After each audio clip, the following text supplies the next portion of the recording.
मान आणि हा भाग जास्त त्रास देतो ना तुम्हाला? ओके. इथे सूद आल्यावर तो आपण कळलं लागते खाली किती दिवस झाले? बरं दिवसापासून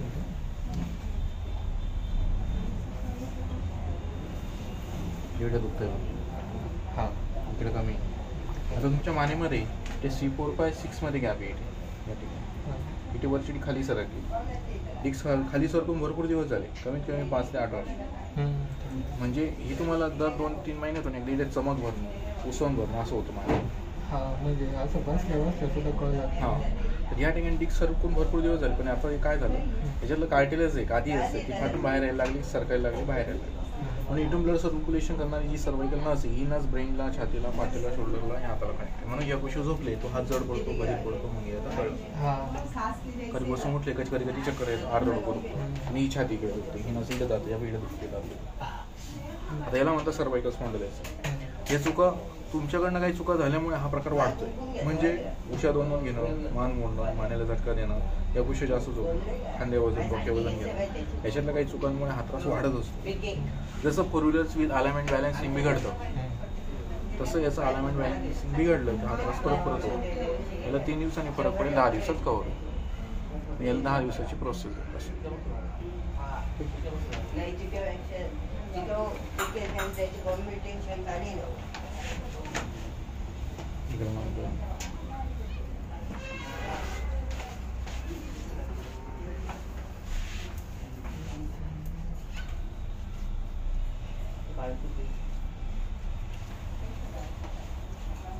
याच्या आधी मला दाखवलं होतं का?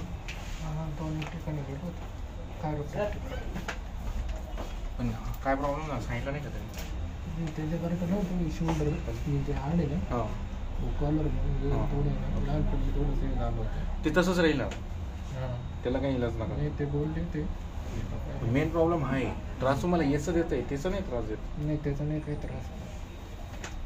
सुजन सर्व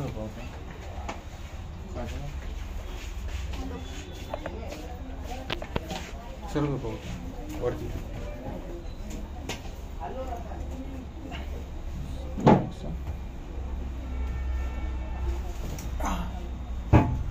कळतं सगळं.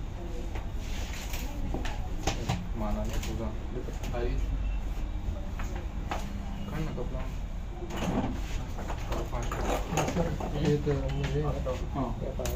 गोळ्याला कळ लागत जास्त वेळ जर ठेवलं ना,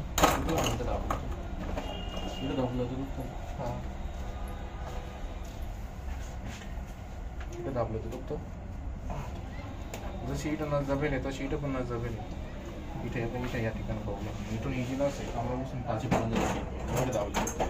मग कमरापासून उजवा पाय दुखतो, जड पडतो, रग लागते, कळ लागते. मग घ्यायला आधीच सांगायचं ना.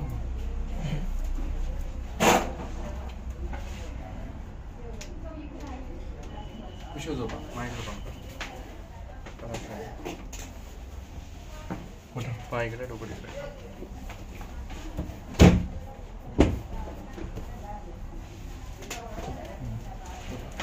हे पॅन्ट काढून घ्या.